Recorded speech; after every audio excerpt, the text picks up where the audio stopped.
Our lives are a series of stories and lessons learned. I love connecting with people through stories. I have seen myself evolve through the years and believe we never stop evolving. Each avatar has a purpose, each trial by fire has a lesson, each story has a message. These stories helped me reclaim my confidence and awaken my divine feminine energy. We all have Devi within us. These entries are what helped me realize just how divine we can be. Welcome to Devi Diaries.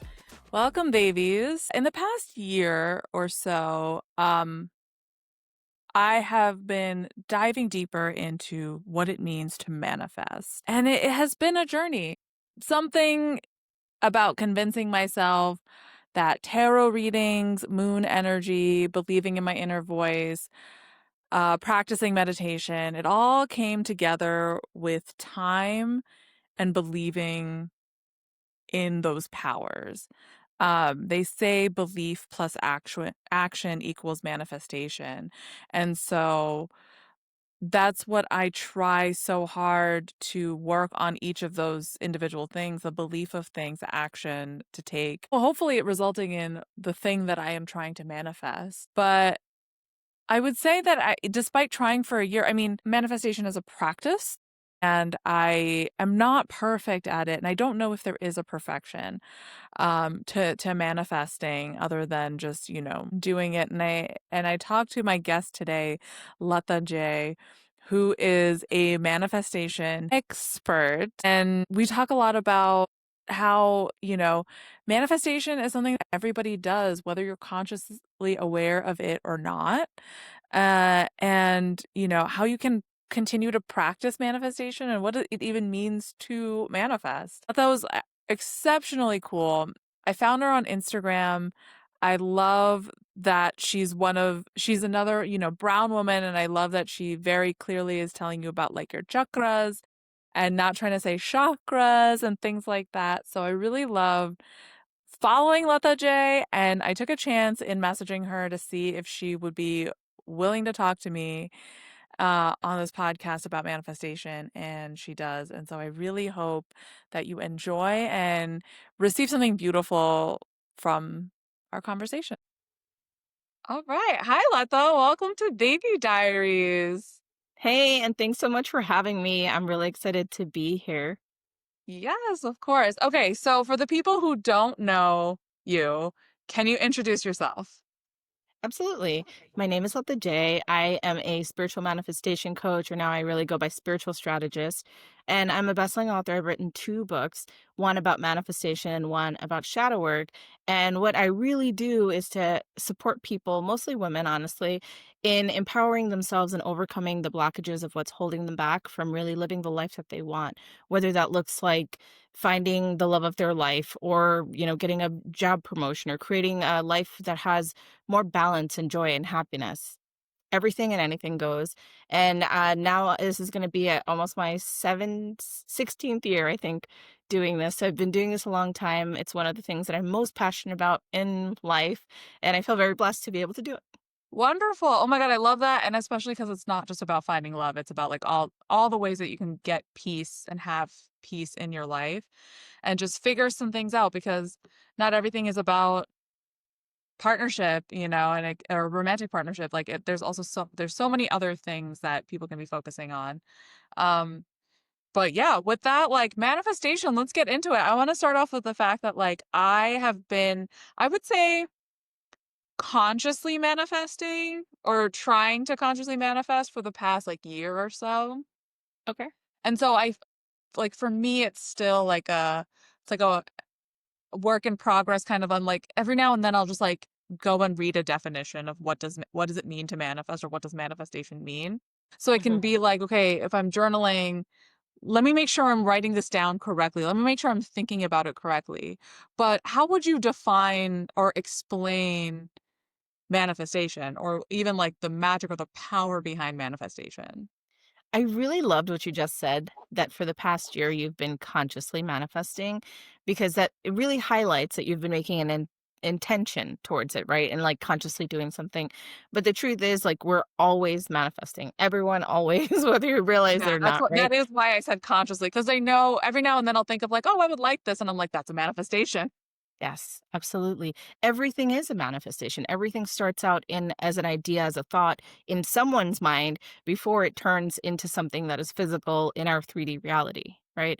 Even if you think about it, like someone had to think about creating a car before it could have been created. Someone had to Yeah. think about creating an iPhone or a piece of paper or, utilizing a pencil and to write down.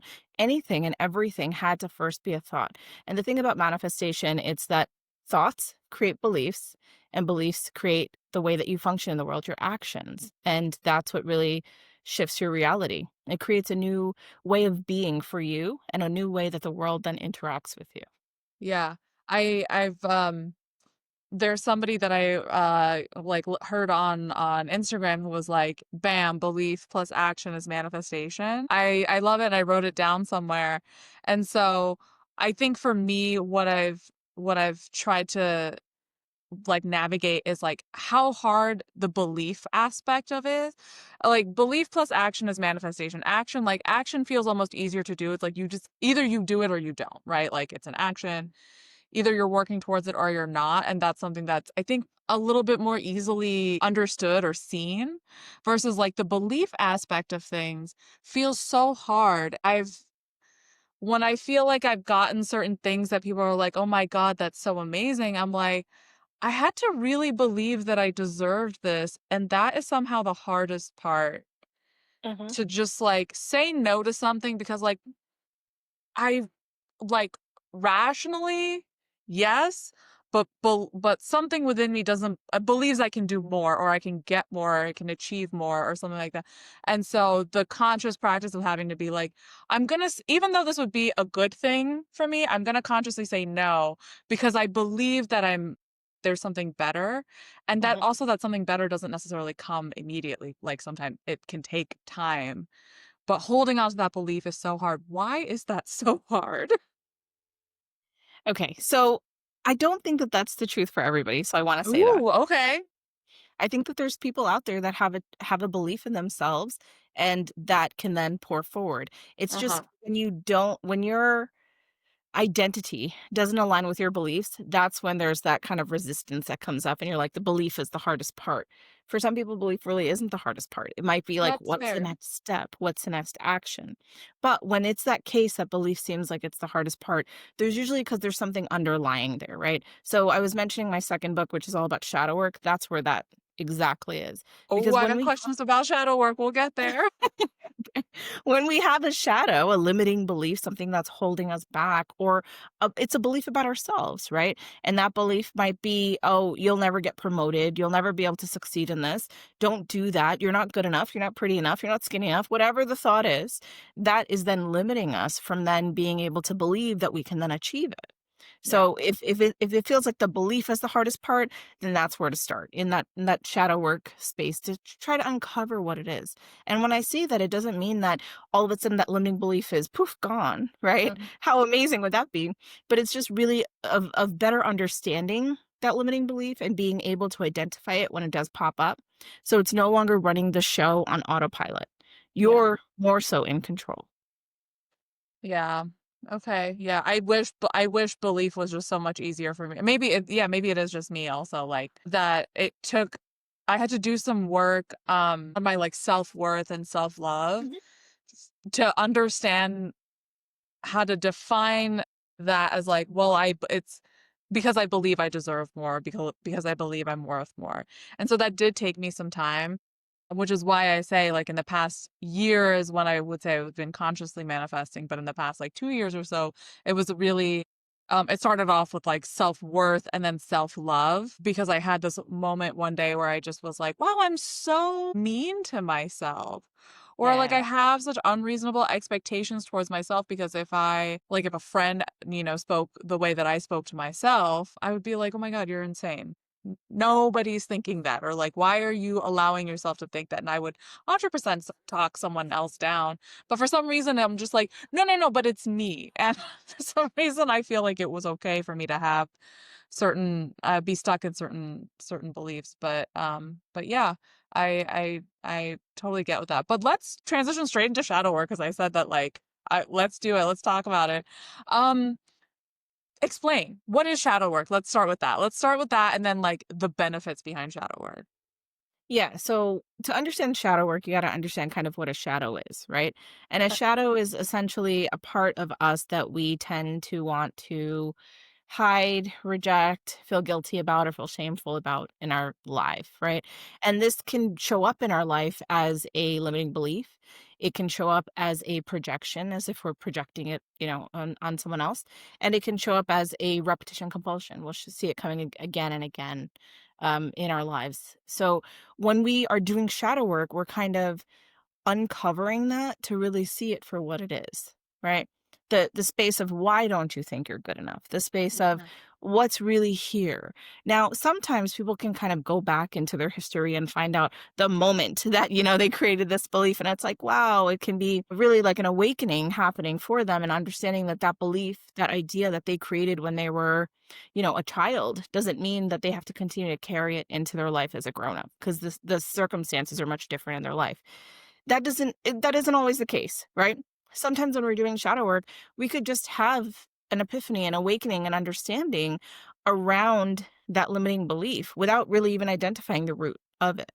But it's just an opening that happens because we've had the intention to really look in that space. And when you're looking in that space, you're literally just shining a little light to see and be an observer of what is there rather than being in the space of I don't wanna look at it. That's gross. It's ugly. It's shameful. It's embarrassing. Mm-hmm. Feel guilty about it. That's the Mm-hmm. past, whatever it is that we say to ourselves to not have Yeah. to do that work that might feel a little uncomfortable. But Yeah. when we do take the time to actually look in that space, so much can open up for us. And the way that I approach shadow work is from a very gentle standpoint. I don't believe in kind of, tearing apart your life to find out what is my limiting belief and where did it come from. It doesn't work. It's not sustainable. I've seen it time and time again. It does not work, right? But Yeah. when you approach shadow work from a really compassionate and gentle place, it does become sustainable. You're not afraid of the work to then deal with the shadow. It becomes Yeah. something that you feel safe in. And that's really Yeah. important to create a safe space for yourself. Yeah. How talk to me about like this gentle approach to it, because I'll say for myself, I think the shadow work for me came from therapy, came from feeling like I'm stuck somewhere, and like asking my therapist, why am I thinking this way? Why am I feeling this? Why?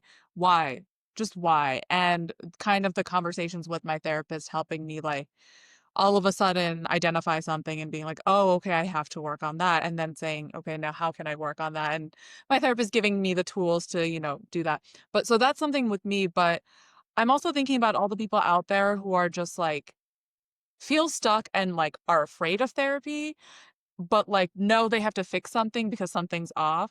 So Mhm. like talk to me more about the gentle way that you do that shadow work and how someone maybe can identify that like maybe they should try this because maybe going at it from this angle is like a better way to understand the shadow work that needs to be done in order to do a better job manifesting. Yeah, I think it starts from a space of just understanding that you're not broken, and I think that that's the gentlest Nobody's place. that broken. Yes, you're not that broken, I swear. No, and that's the gentlest place to start from of just Yeah. really Yeah. for yourself as you're going through this process.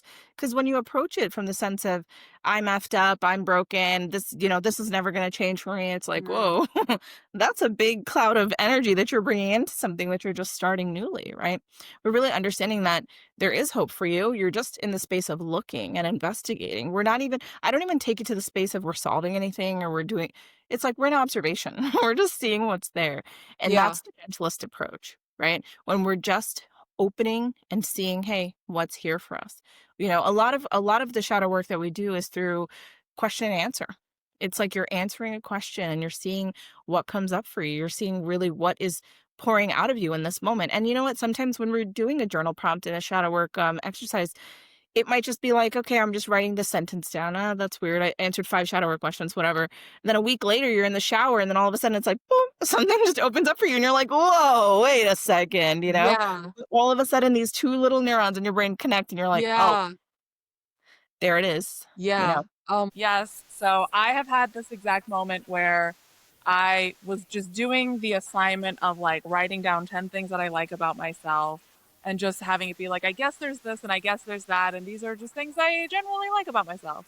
Then another time there was when the assignment kind of came back up, especially in talking with my therapist, it was so much easier to be like, well, I'm great in this way, and I know my worth, and I also started to learn and understand, I think, how it's not braggadocious in like a negative way. And I think that was something that really held me back.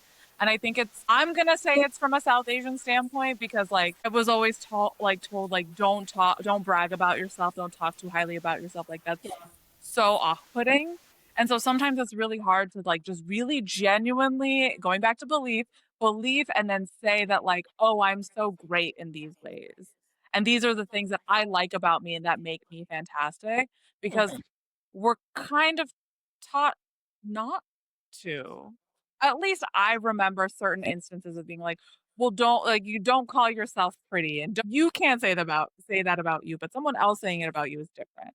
From there, it was also like, it's not negative to tell people like, yes, I am really social and yes, I am really chatty and yes, I am really friendly and yes, I am really nice. Like I pride myself in it because it's something that I work towards and it's an effort that I put in and I like putting in that effort. And I know for me that was like a huge breakthrough moment of saying like, yeah, I am this way because I put in effort into being this way and I like being this way or I see the benefits in being this way. And even if somebody else doesn't, I'm happy to take feedback. That doesn't mean I have to like follow it or change unless I feel like, okay, that's fair and I can maybe do more or less of something. An aspect of shadow work is really like shifting that conversation or the tone of that voice that we hear, right? Because Mm. a lot of times that voice that we hear, it's not of our own. It's the voice that we were conditioned with. It's from society. It's usually our parents' voice, that we're hearing Yeah. says, "Hey, don't brag about yourself. Don't speak up." That girls are quiet. Be quieter. Or you talk too much, chatterbox, or whatever it Yes. is. That Yes. up, and it's a process of hearing that voice and understanding that that's not us, right? And it doesn't have to continue to be us. And that's not the conversation we have to continue to carry forward in our lives. Yeah. I think I know I feel that me discovering this is so helpful for me to like share with others because I'm also now able to identify and catch it when someone else is speaking in a particular way that seems so negative or seems is down-putting and be able to catch that or even when I happen to do that about myself because old habits die hard and sometimes it slips out and an old thought process, an old mindset slips out and somebody else says it to me and I'm like, "You're right. You are absolutely right, and I shouldn't talk about myself that way, or I shouldn't feel guilty about XYZ, or like I am doing my best and that's all I can do right now and it's this much." But tying in also all these things that we carry with us, I want to talk about your haircut Oh, and the shedding of like talking about how hair holds memory and like letting go of that and you just like shaved your head after this amazing trip. So like talk to me about that and like the shedding of the hair and is there something that you felt that you were maybe holding on to or didn't realize you were holding on to that actually really helped you feel that freeing feeling from letting all your hair go?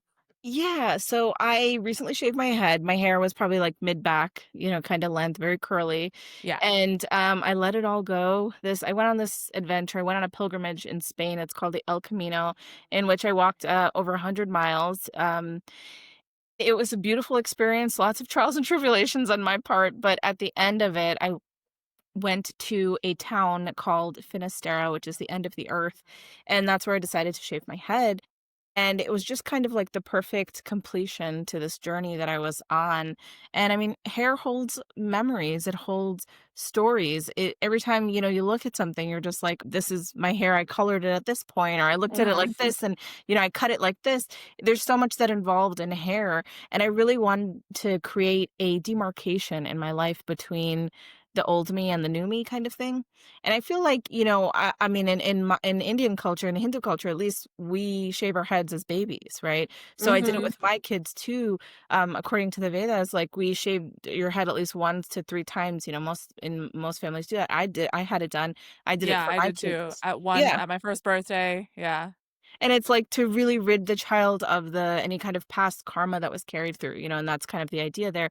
But then also in this lifetime, what Yeah. have we carried that has been ingrained in our hair that now I'm ready to let go of? And that was the whole process for me of just truly letting go and saying, okay, cool, this is that's then and now it's now. And I mean, sometimes when you look back in your life, there's something that you say like, "Oh, I was like this before." Maybe it's college. "Oh, before college, this is what that happened Mm, before college. That happened, yeah. after, or the birth of a child. Oh, that happened when I had my first child or before, after, or when you move, it's like something that stands as a pinpoint, as a mile marker in your life. Yeah. And for me, I wanted this to be the mile marker at this moment.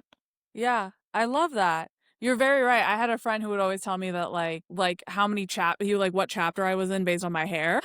I remember, oh my God, it must be 10 years ago at this point. I told my parents I was going to cut my hair really short, and they thought I meant I was going to shave my head. And I was like, "No, I'm going to go like pixie. I'm going to do a pixie cut.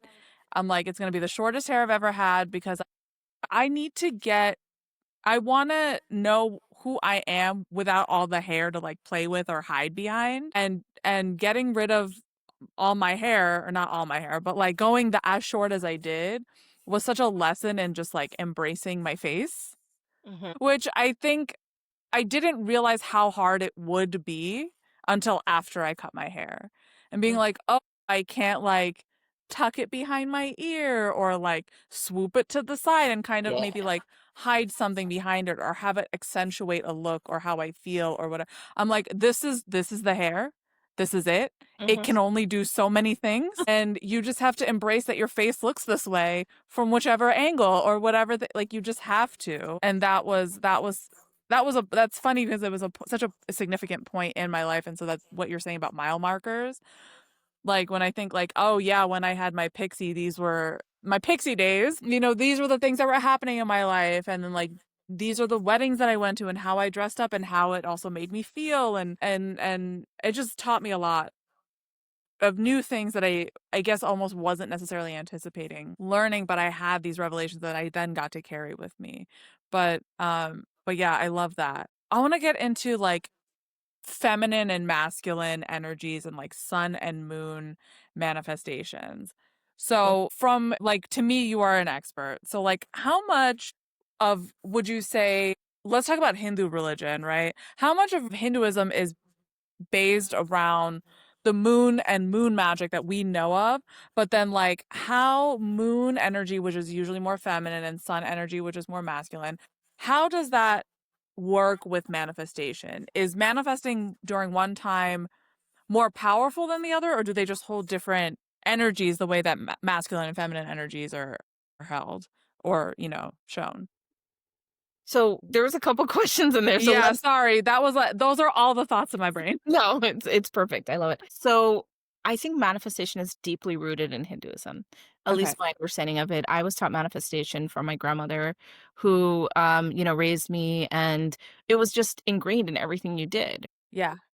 It was like the thought, and so also was the sun and the moon energy. It was just understood in a different way. We would do certain pujas for the full moon. There would be this happening. Oh, this is the eclipse happening. Like, and I only understand it in that sense now versus when I was a child. I didn't understand. We just had to do all these pujas, and Yeah. do Why all do we the have to do this? Just because we were told to, so you have to do right, it. Like, right. oh, okay. Why does this holiday come around here or whatever? And I mean, it's deeply ingrained in that. But I mean, not just in Hinduism, the culture, the understanding of the phases of the moon and the sun and things like that. Yeah. Even in Christianity, I see it in Islam. I see it in so many different religions. I mean, just for one example, is like for Easter in Christianity, the date that Easter is going to be depends on the moon, the full moon, Mm, right? It happens at a certain time, so it's just like it all is in relation, and I think a lot of especially the ancient religions are based on the natural rhythm, the natural breath and the cycles of the earth and what's experienced planetarily as well. mm. So the feminine energy, yes, we associate much more with the moon. So it's like Chandra, it's the moon energy, and then Surya, the sun energy, right? Mhm. That's like the more like intense, forceful energy. But it's also like the masculine is the sun and the feminine is the moon. So when we Mhm. look at it like that, it's not that one or the other, but it's like they work together. We have day, we have night, and that works. If it was always day, it would kind of Right. throw us off a little bit. If it was always night, it would throw us off a little bit, right? Yeah. Just like a plant, your favorite house plant, you too need daylight and nighttime. Like Yeah. it's the rhythm that we're built on. And Mhm. I mean, both working together is the key. That's what we always go for. And a lot of times I meet, lots of beautiful they see girls out there who are feeling that they need to be in this power role, right? They have to be the one that is the strong, independent woman and doing all of these things. And I get it. Guilty. Right? Like, are you becoming the doctor, lawyer, engineer? Like, how are you showing up for your family? Are you married Yeah. yet? Yeah. It's like you have to show up in your strength all the time. But that's a very masculine way to show up, right? It's like you're accomplishment driven, you're structure driven, all of those things. And on the feminine side of things, it's like flow and creativity and beauty. Now, both of those things are needed in our existence, but sometimes one can feel much more domineering than the other. So it's a matter of really finding your own balance. But can you manifest from either aspect? Yeah, absolutely. Because you're manifesting from you, from what it is that you are. I will say that for me, when I understood this and really was able to kind of balance it more and step deeper into my feminine energy, it felt easier and it felt funner. And it Mm. felt like, it doesn't have to be like go force, right? The masculine side is the go force. Let's push against Yeah. this until it breaks. The Yeah. feminine Very side, do, very action, very has like, yeah. yeah, the feminine side is the space of receiving and it's a space of being in flow. And, when I had a choice, I was like, bring it to me rather than me having to go Yeah. and fight for it, right? So it changed the way that I saw the world and that I wanted to even create and bring things into my life. Yeah. Do you have a particular moment in life that you were like that you had your realization that you were maybe more in a masculine place than in a feminine place that brought you into your feminine and be like, "Oh, I prefer to be this way." Do you have like a specific moment? I'll say that, early on in running my business, you have to be in your masculine when you're a solo Mm. entrepreneur, right? It's like you have to show up as so many faces. You're wearing all of the masks here, Yeah. all of the hats here, changing from one thing to the other. That was a very masculine time in my life, and I had to show up with this masculine energy. And I don't think it was until I met my husband. I had a partnership in which I was with someone that was very masculine. He's a big guy. He's 6'4", and Yeah. he shows up as a very gentle giant, but he is a masculine man. And I then was able to fall into my feminine, right? But it was like because there was a structure there for me to then be in the space of like, oh, I can be in this feminine energy.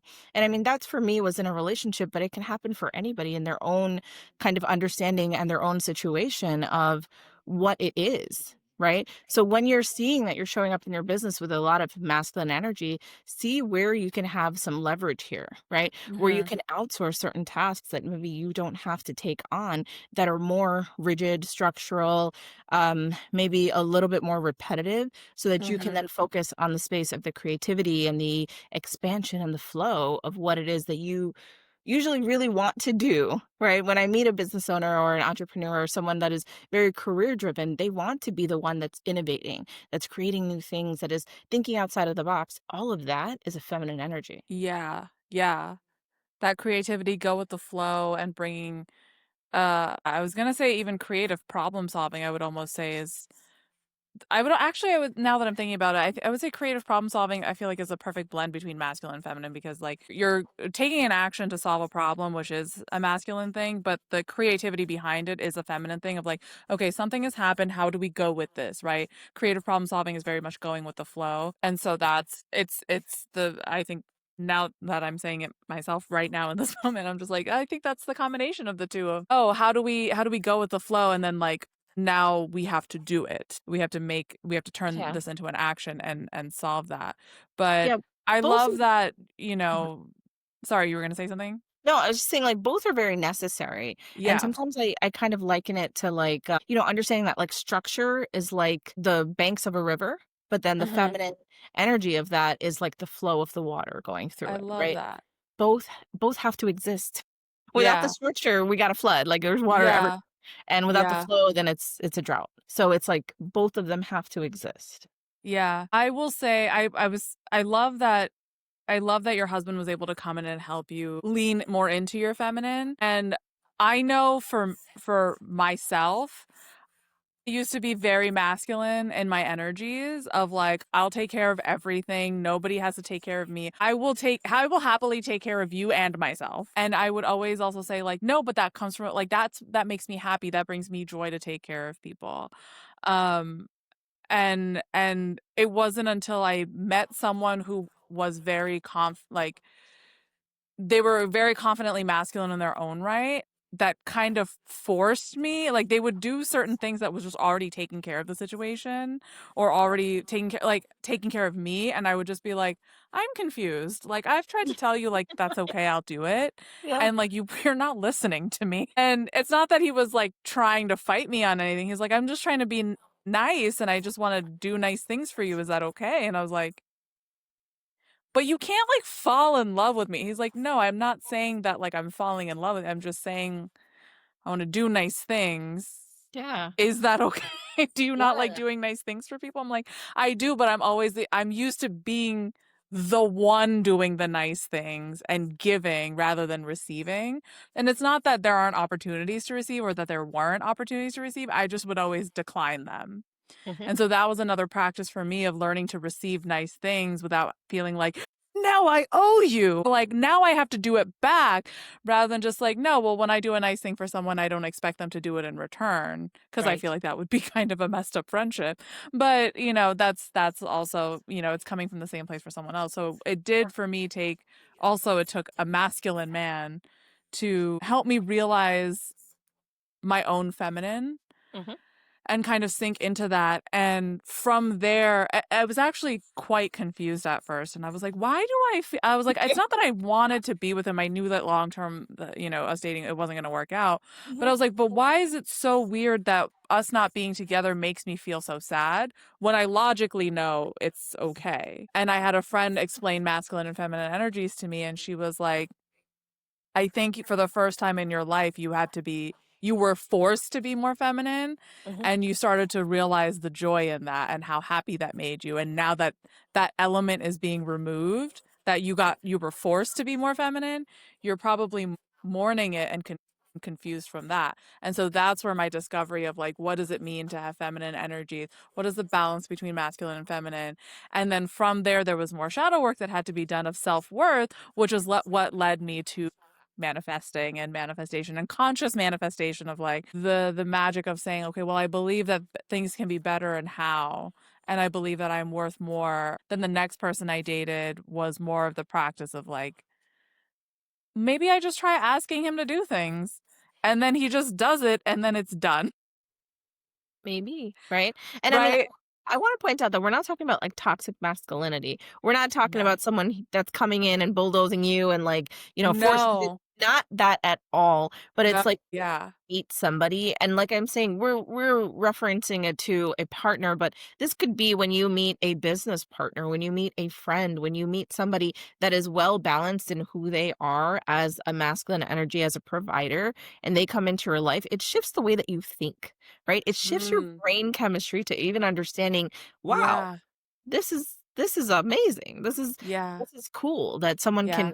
provide for me in this manner so that Yeah. I can exist in a different manner, right? And you step more into your feminine energy, which is natural, right? As a female, that's the natural energy that you want to be more in. Yeah, So it absolutely. starts to change things. Yeah, absolutely. I also remember getting so upset and angry when I would hear people say, like, well, the man should pay or the man should do these things and the man should. And I'm like, what is, like, as though I can't take care of it myself and all this other stuff. And then only after did this energy shift and understanding happen that I was like, yeah, okay, I understand the air quotes around what makes a man and what makes a man masculine doesn't mean like brute strength or like all. No, it just means like all of these things of like taking care of this, and that's what a masculine energy is. And a Mhm. man coming in and doing like coming like not chasing the woman, but like showing his interest very clear and like declaring his interest in a woman, taking care of things for the woman, like, can you mount this for me? Can you go get some, can you go get groceries? Can you go, like, having men do certain tasks like that are naturally a masculine thing, I guess, is not a bad thing, so that a woman can be a woman in the way that she's supposed to be a woman in her feminine, Yeah. and feminine energy can still be strong. Because I think that's where, like, when people are like, oh, it's too feminine, it's like, that's not a weak thing. That's still actually extremely strong. It's Mhm. just maybe a softer strong rather than such a hard, I don't know, like, beat down of energy. Yeah, feminine energy is the energy of divinity. It's like the energy of the goddess, right? So what do you Baby. I mean, yeah, it's literally the most powerful force of feminine energy. Yes. It's the portal between the other world and this world. It's like we are the vessel that can bring forth life. That's pretty freaking powerful. Yes. The feminine is extremely powerful, and I think that sometimes in modern society it's been downgraded for, a ton of reasons, but it's like when we start to remember, and this is the work that I do, really, like supporting women Yeah. and feeling empowered again, remembering who they are and stepping into that goddess energy, life is Yeah. wildly different, you know? Yeah. Yeah, And absolutely. Do you work with men at all? not anymore. No, I mean, I have Not tons of anymore. no. When I first started, yes, because I was like, I'm a coach. Yeah. Whoever's gonna come my way, and I love men, right? Like, I really do. Yeah. Wonderful people, and I know that where my skill set is and how I can be the most impactful and effective in someone's life, and that's with women, and I've Yeah. chosen to really be a laser beam rather than a light bulb. I don't need to Ooh. illuminate the whole world, but I will cut through steel when I'm really focused, so Yeah. Oh, I that's love that. Do you find that men and women manifest differently? Yes, and I'll say that people in general manifest differently, but I Okay. will say that men tend to be more on this 24-hour diurnal cycle. They kind of like do the whole daylight, nighttime thing, the sun energy, right? Women, on the Mm, other hand, tend to manifest with the moon energy and their own feminine cycle, their own lunar cycle that they're, within them. So it tends to be different. yeah. Is there a connection between like your menstrual cycle and manifestation, or that energy? I mean, yes, with energy, I think I already know that you don't have to Yeah. explain. But with the manifestation though, because Yeah. I have seen more things of, like, if you're on your cycle during, a full moon, like, you're a blood witch, like, and that's the most powerful, and it's a great time to manifest. And I'm like, oh my God, because maybe TMI, but I don't care. Like, my cycle has been syncing up with full moons, like, even if not just exactly, it's like just right around there. And I'm like, this is crazy. When did I become a blood witch? Pretty cool, huh? I'll say Yeah. this. So yes, there's a deep correlation between menstrual cycles and the full moon, right? I mean, even look at the dates, like the 28 cycle. Usually your menstrual Mm, cycle is about the 28 days on average. I never thought about that. Oh my gosh. Oh, Okay. yes.